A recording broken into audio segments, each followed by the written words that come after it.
O Fiagro da Capitânia, o CPTR-11, anunciou que não irá distribuir rendimentos esse mês, mesmo tendo um caixa de equivalente a 11 centavos por cota. E isso naturalmente impactou o mercado, as cotas na bolsa derreteram, e muita gente ainda não conseguiu compreender o motivo pelos quais o ativo não irá distribuir rendimento. Afinal, quem investe em fundo imobiliário, Fiagro, FINFRA, eles querem ter renda mensal. Bom, no vídeo de hoje eu vou te explicar quais ativos dentro do portfólio do CPTR impactaram para que chegasse a esse momento de não haver distribuição de rendimentos, quanto que o fundo pretende normalizar a sua distribuição, que isso fica um ponto importante, e também os fatores burocráticos que fizeram com que não houvesse essa distribuição. Bom, eu sou Danilo Carvalho, analista CNPI. Meu objetivo aqui nesse canal é falar com vocês sobre Fiagro, FINFRA, investimentos de modo geral, tudo da forma mais simples e didática possível. Por isso, se esse tipo de conteúdo te interessa, já se inscreva aqui nesse canal e ative o sininho de notificações para que você possa ser avisado todas as vezes que tiver um vídeo novo aqui no canal.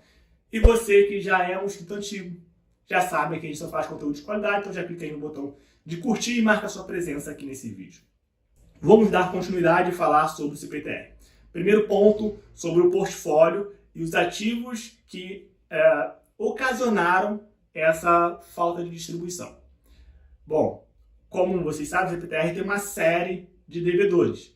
E dentro dessa série de devedores, tem dois especificamente que entraram com pedido de recuperação judicial. A empresa Patense e a AgroGalaxy. A AgroGalaxy, mais conhecida, estava em diversos outros fundos. Fiz até um vídeo falando sobre os fundos que tinham a AgroGalaxy na carteira.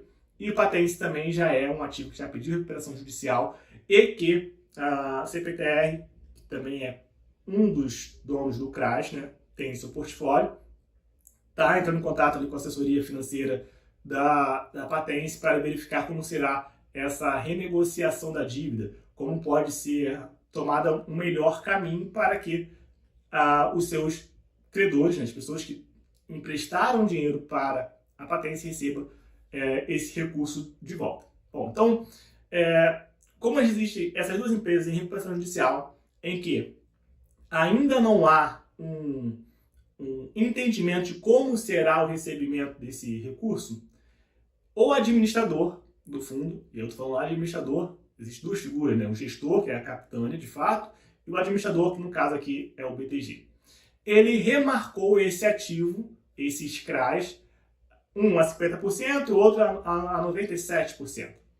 De modo que, e aí o que é essa remarcação na prática? Vamos trazer aqui, ser mais práticos possíveis, didáticos, para que todo mundo consiga entender basicamente o que está acontecendo. Como esse administrador ele remarca o papel, ele basicamente está considerando o seguinte: olha, eu entendo que eu não irei receber todo o valor que eu emprestei. O que isso quer dizer? Então, quando um fundo remarca 50%, como foi o caso da AgroGalaxy, significa o seguinte: eu emprestei 100 milhões à AgroGalaxy, ela me deve 100 milhões. Já considerando juros e o valor investido, emprestado.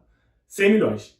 Eu entendo que a partir desse momento, devido à dívida que ele tem, o quanto que a própria empresa ela tem gerado de receita durante um ano, as garantias que eu tenho, quanto que é executável, quanto que não é, ele entende que 50% é um valor que ele, de fato, seria mais realista ele considerar que ele conseguiria receber novamente. Aí ele considera que ele não vai receber mais esses 100 mil, ele vai receber apenas 50 mil. Desse modo, naturalmente, há um impacto também na receita, no fluxo de pagamento que estava projetado aqui para o meu portfólio e acaba acarretando tanto no valor patrimonial como nas distribuições. Nós já vamos falar um pouco mais sobre essa questão dos impactos dessa remarcação. O primeiro ponto que eu preciso que você entenda é o que é essa remarcação e como que isso vai impactou o fundo. Segundo ponto que gera dúvida.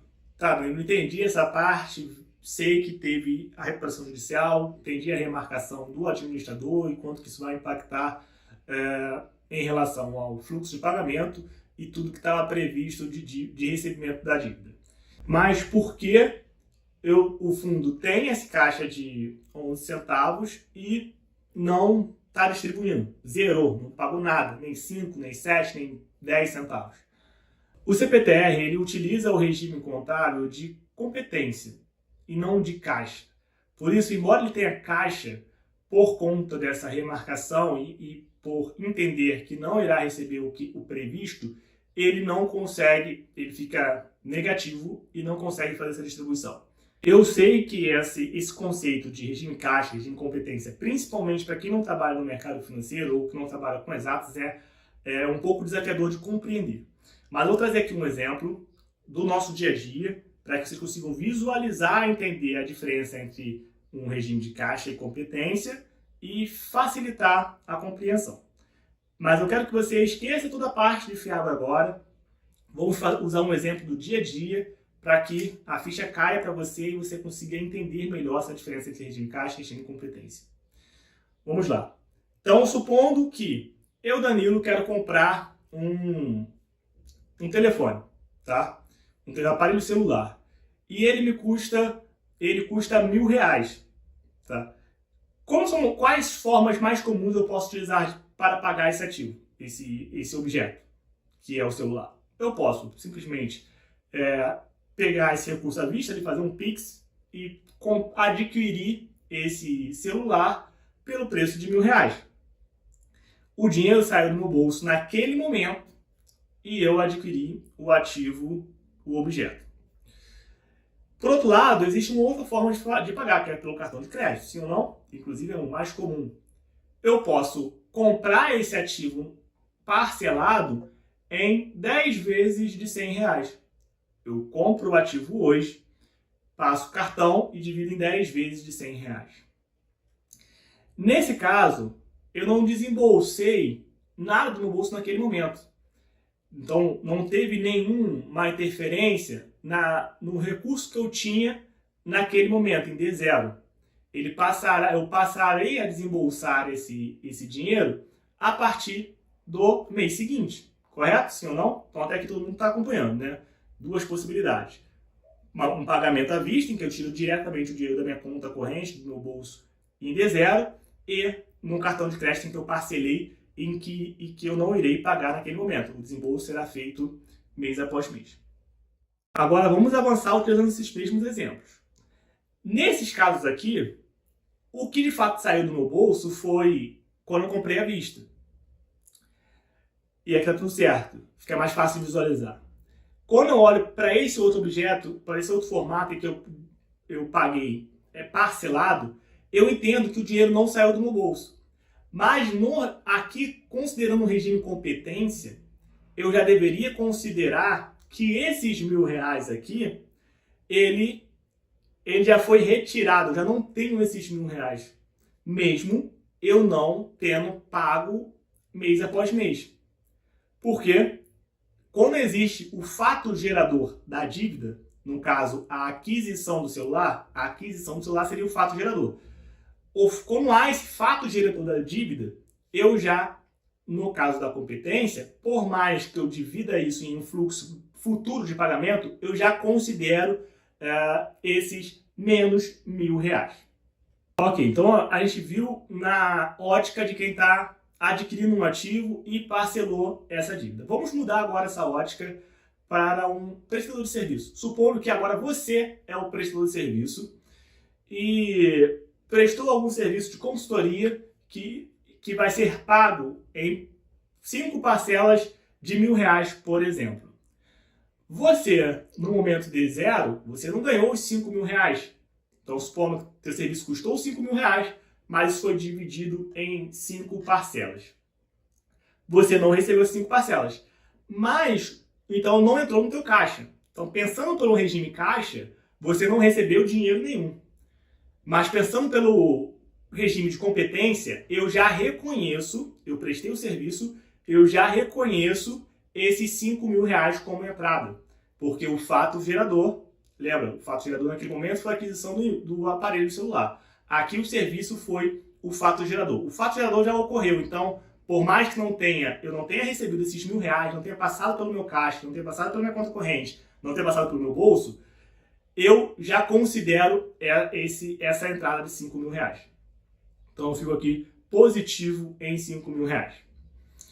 Perfeito. Só que existe um momento, como é um fluxo de pagamento, como acontece se ele, em dado momento, falar, olha, eu não pago mais, não tem mais como pagar. Eu te paguei 3 parcelas, mas eu não tenho como te pagar as outras 2. Aqui eu tenho um problema, porque eu já reconheci os 5.000, mas quanto que entrou? R$ 3.000, que foram 3 parcelas de R$ 1.000. Então esse é o cenário em que eu tenho na competência, como eu já reconheci aquela entrada ou aquela saída, eu posso, em dado momento, quando não há uma interrupção de pagamento ou quando eu reconheço, eu faço uma provisão de que eu não irei receber aquele fluxo de pagamento, eu preciso recalcular esse meu dado contábil. Afinal, eu achei que ia receber 5, mas recebi só 3. Ou eu entendo que só irei receber 3. E é isso que ocorreu no CPTR. Existia um fluxo de pagamento, houve a remarcação, que eu já falei com você já no início, e agora ele entende que ele não vai receber mais tudo aquilo. Mas como ele já tinha reconhecido essa receita, e tudo isso se desenvolve também nas distribuições mês após mês, ele precisa agora descontar esses valores. E aí ele fica no negativo no regime de competência. Desta forma, considerando o regime de competência, vamos supor que eu havia aqui um equilíbrio. Então, eu prestei um serviço de R$ 5.000 e estou fazendo distribuições considerando esses R$ 5.000, que vai estar no fluxo de 3 em 3. Mas eu já estou considerando que eu estou aqui com esses 5.000. Então, existe um equilíbrio aqui. Quando há uma interrupção, ou o administrador, no caso, reconhece que não vai haver mais, esse ponto que estava em equilíbrio, ele vai ter uma queda. Eu já entendo que eu não vou receber mais 5.000, vou receber 3. E há um desequilíbrio. O fundo, no caso, só vai poder voltar a distribuir quando isso aqui estiver positivo, tiver mais entradas do que saídas. Enquanto ele está no negativo, ele não pode fazer essa distribuição, mesmo que no caixa haja recurso. E foi isso que aconteceu neste momento. E houve uma remarcação, esse equilíbrio ele não há mais, ele caiu, e agora ele está com saldo negativo. O resultado dele é negativo, uma vez que houve essa remarcação.